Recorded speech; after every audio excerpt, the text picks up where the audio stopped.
Dear students, welcome to you all.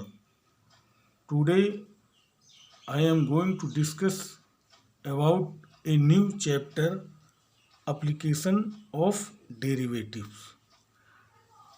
Dear students, in chapter continuity and differentiability, we have learned how to find derivative of composite functions, inverse trigonometric functions, implicit functions, exponential functions and logarithmic functions.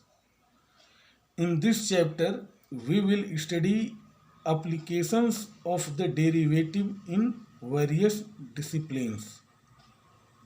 For instance, we will learn how to derivative can be used to determine rate of change of quantities, to find the equations of tangent and normal to a curve at a point, to find turning points on the graph of a function, which in turn will help us to locate points at which largest or smallest value of a function occurs.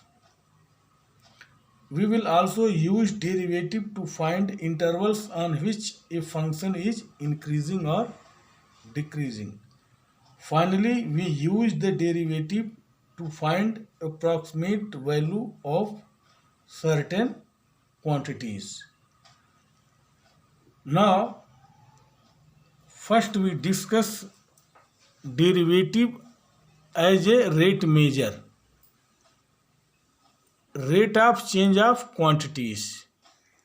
Let y equal to fx, then dy by dx denotes the rate of change of y, that is rate of change of y with respect to x, and its value at x is equal to a is denoted by dy by dx at x is equal to a.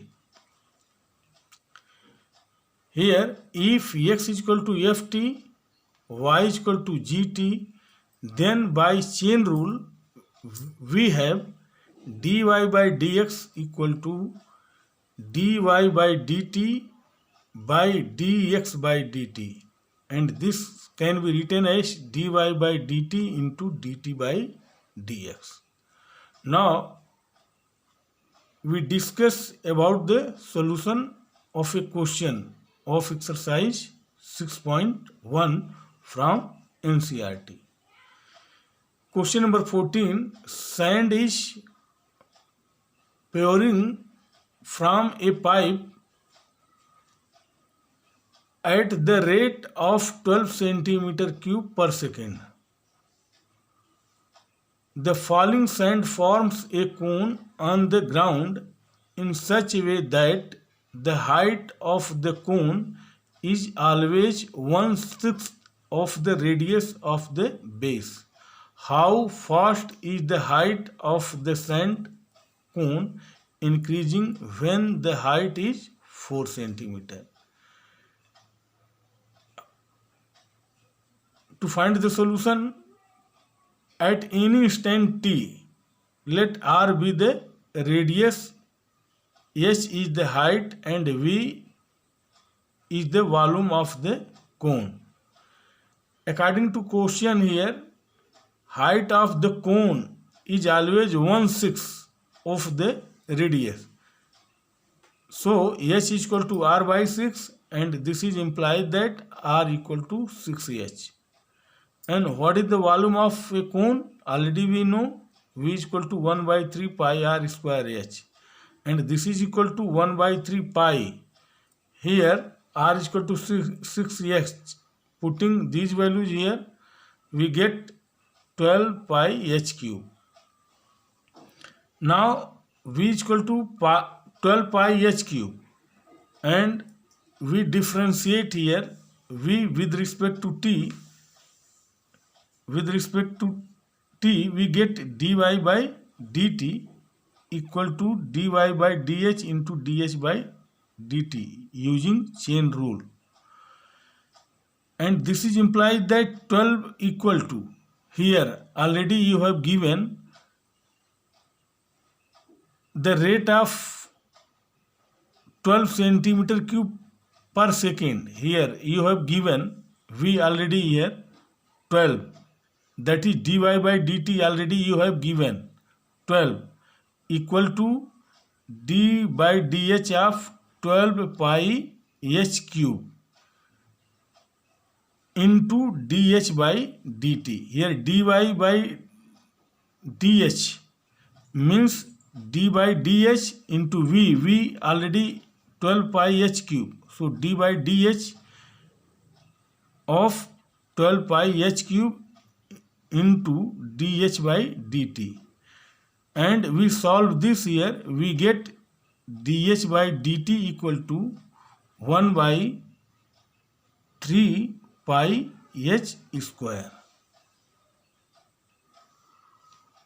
So dh by dt at h is equal to 4 centimeter, we get this is equal to 1 by 3 into pi into 4 into 4, and finally we get 1 by 48 pi centimeter per second. So the rate of increase of the height of the sand cone at the instant when h is equal to 4 centimeter is 1 by 48 pi centimeter per second. Now we will discuss about increasing and decreasing functions. Increasing function. A function fx defined on open interval ab is said to be increasing if x1 less than x2 implies that fx1 less than or equal to fx2. Here if x1 less than x2 corresponding fx1 less than or equal to fx2 for all x1 x2 belongs to open interval a to b, or we can say that x1 greater than x2. Here if it is greater than, then corresponding this fx1 greater than or equal to fx2 for all x1 x2 belongs to open interval a to b. Strictly increasing. A function fx defined on open interval a to b is said to be strictly increasing if x1 less than x2 implies that fx1 less than fx2. Here dear students, in increasing function here less than or equal to, but here not equal to, always less than. So fx1 less than fx2 for all x1 x2 belongs to open interval a to b. Similarly, if x1 greater than x2 implies that fx1 greater than fx2 for all x1 x2 belongs to open interval a to b. Third, decreasing function. A function fx defined on open interval a to b is said to be decreasing if here x1 less than x2 implies that fx1 greater than or equal to fx2. Here less than, then here greater than or equal to for all x1 x2 belongs to open interval a to b, or if x1 greater than x2 implies that fx1 less than or equal to fx2. Here less than, this is greater than or equal to. Here greater than, this is less than or equal to. In decreasing function for all x1 x2 belongs to open interval a to b. Strictly decreasing.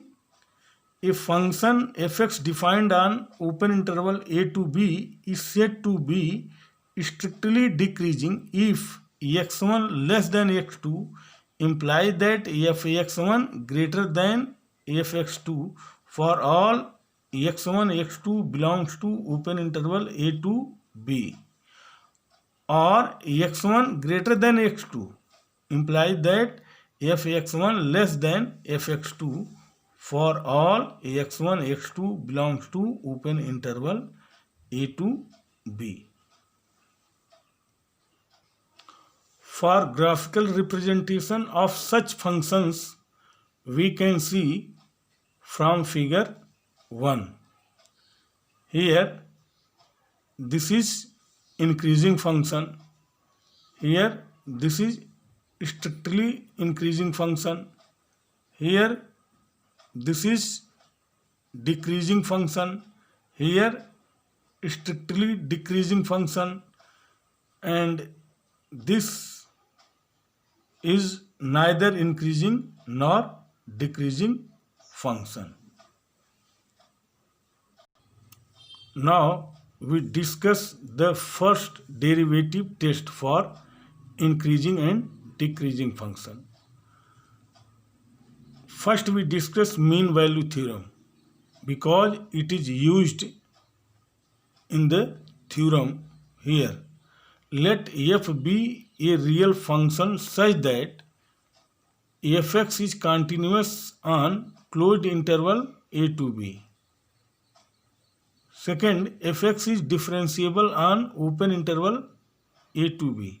Then there exists a real number c belongs to open interval a to b such that f dash c equal to fb minus fa by b minus a. Here, this is the statement of mean value theorem. Here, we will prove a theorem.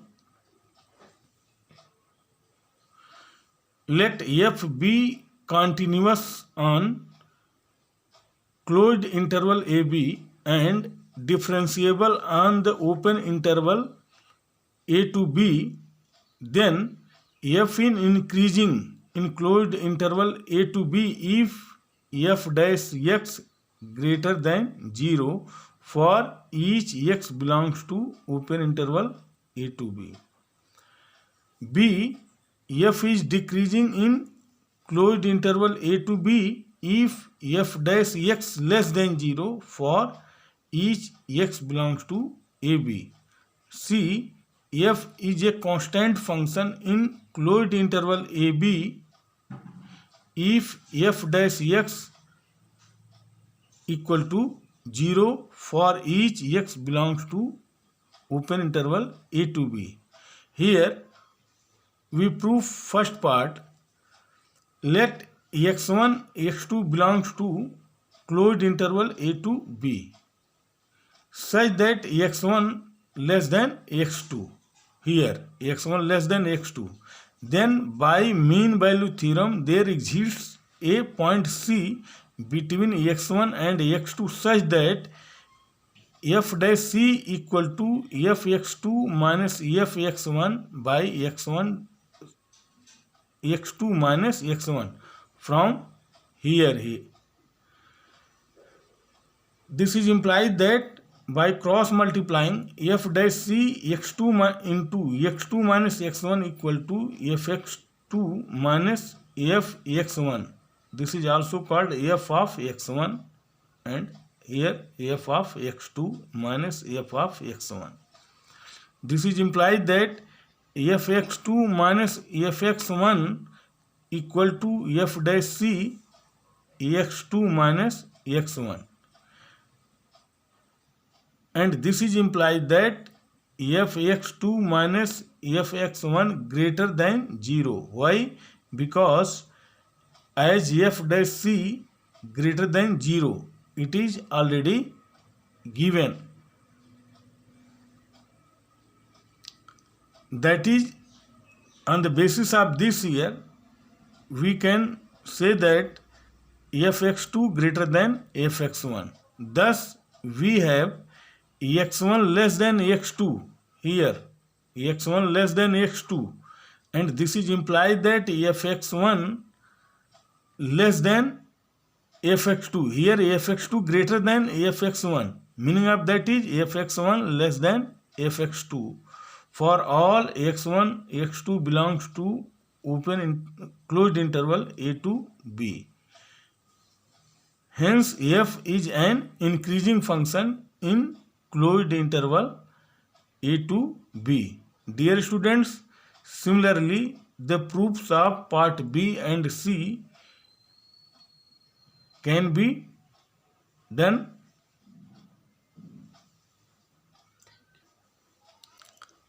Remarks here.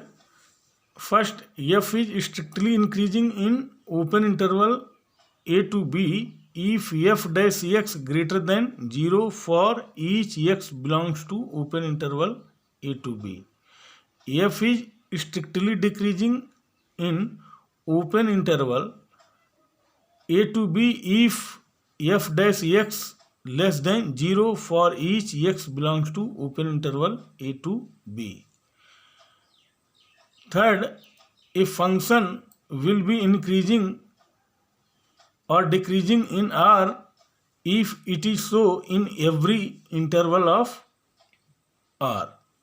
Now, we discuss about the solution of a question of exercise 6.2 from NCERT.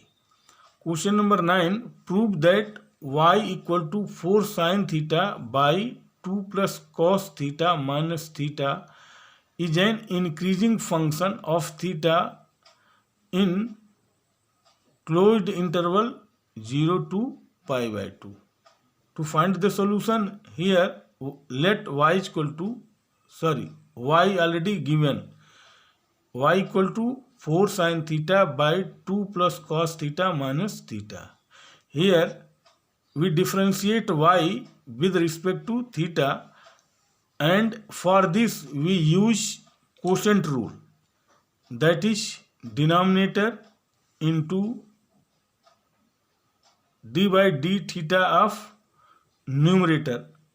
So we get 4 cos theta minus numerator 4 sin theta d by d theta of denominator. So we get 0 minus sin theta. And here theta, so d by d theta of theta equal to 1, that is minus 1. And here we solve, we get 8 cos theta plus 4 cos square theta plus 4 sin square theta by 2 plus cos theta whole square. Here minus 1. And we solve this here, we get 4 cos theta minus cos square theta by 2 plus cos theta whole square. And here we take cos theta as a common, we get cos theta is equal to, cos theta into 4 minus cos theta by 2 plus cos theta whole square.